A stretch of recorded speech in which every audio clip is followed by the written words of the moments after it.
What image do you think of when you hear the words serving others?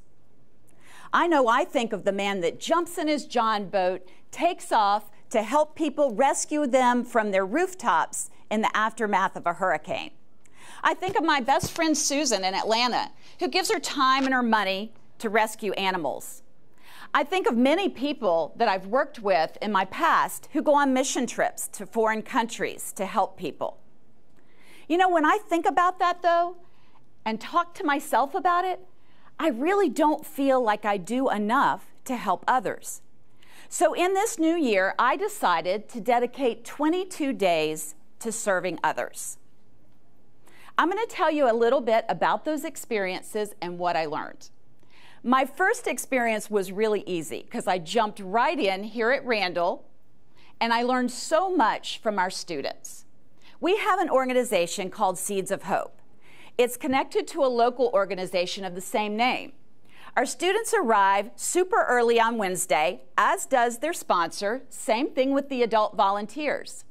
They showed me how they go into our cafeteria, line up the food, non-perishables, they put it in a bag, they put it in a new backpack.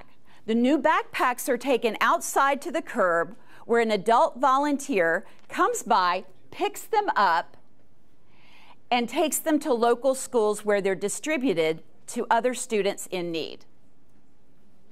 Now, what did I learn from that experience? First of all, I was very inspired by our students. But also, I learned that sometimes the path to serving others has already been made. All we have to do is jump in. My second example is with Metropolitan Ministries. Now, I have to tell you, when I went online to sign up, I thought maybe I'd be in a soup kitchen, maybe I would be in a food distribution center. I ended up in a garden, a community garden in northwest Hillsborough County, where myself, on a very cold January day, myself and a high school student were given the task to weed a kale garden, a big kale garden. I don't even like weeding at home. So he and I start to weed, and the creator of the garden, the woman who oversees it, she was standing there beside us. And she works towards sustainable gardening. And she was thrilled to tell us about this garden and to have us there. So after 2 hours of pulling weeds, I started to think, is this really significant? Is this really meaningful? It kind of felt like busy work. But what I realized from this is sometimes something that we're doing seems insignificant and small, but it means the world to somebody else. And I knew it meant the world to her that day because of all the energy that she puts into that garden. My third example is my most personal example. You see, what I realized that as I started to serve others, I was already helping someone. My mom is 85 years old. She doesn't get out much, but she loves to go to lunch. So twice, 3 times a month, I go over to her house. I help her get dressed. I help her brush her hair. We wheel through her house with the walker. We wheel down the driveway.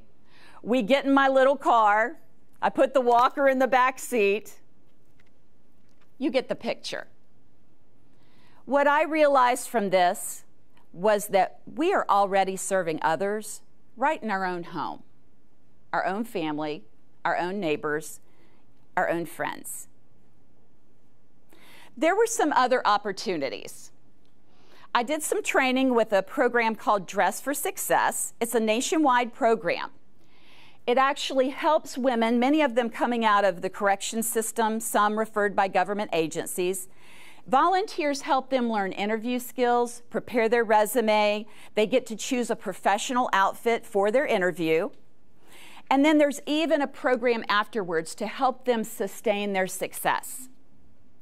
I also collected books for daycare. I even volunteered for the Chamber of Commerce at the Plant City Strawberry Festival within the last week, twice.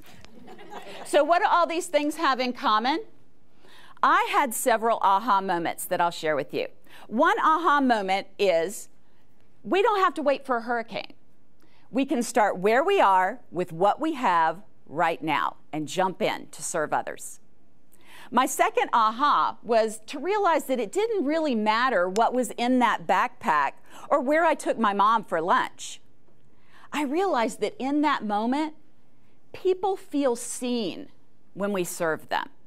They feel valued, they feel special, they feel hopeful.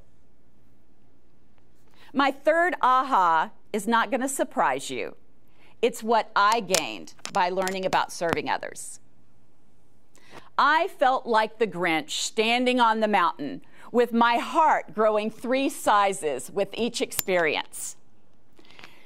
Serving others helped me grow. So I encourage each one of you, today, tomorrow, sometime this week, look around where you are, start where you are with what you have, and take an opportunity to serve others. Thank you.